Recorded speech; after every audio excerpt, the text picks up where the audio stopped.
Welcome to part 2 of my conversation around terminology in golf.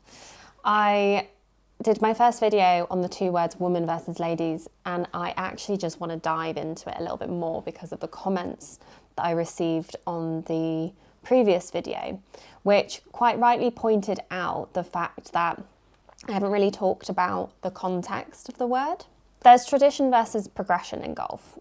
And I think the prominence of an ageing population of membership at golf clubs means there's always going to be an acceptance of that's the way it's always been kind of mentality.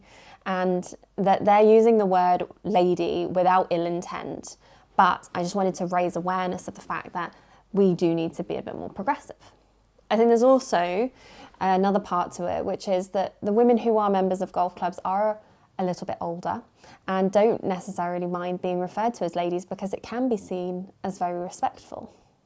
Plus, with institutions like the LPGA, Ladies Pro Golf Association, the term has a long-standing presence in the sport, and there's going to be a trickle-down effect of that's accepted at the top, so it's accepted at the grassroots.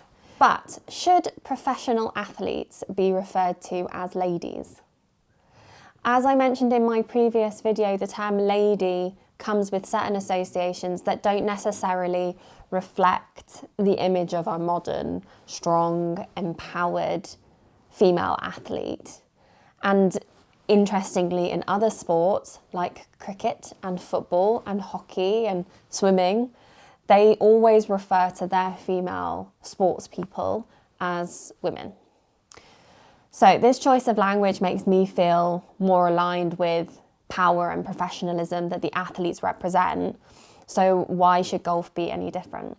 I wanted to also take the minute to take this conversation away from golf and put it in like a business context. So if we apply the turn of phrase women in leadership or women in business, which are very widely used, and we swap the word woman for ladies, making it ladies in leadership and ladies in business, the impact of those phrases suddenly changes immediately. They feel much less progressive, they feel much less impactful, and they feel much less equal to their male counterparts. The simple swap highlights just how powerful language is in shaping perceptions of authority and professionalism. So I think we just need to take a minute to consider it and how we apply it in golf and all other contexts. I'd love to hear people's thoughts and if there are any other instances of where you swap woman and lady changes the meaning or an impact of a phrase. So drop your comments below and let me know, and let's keep the conversation going.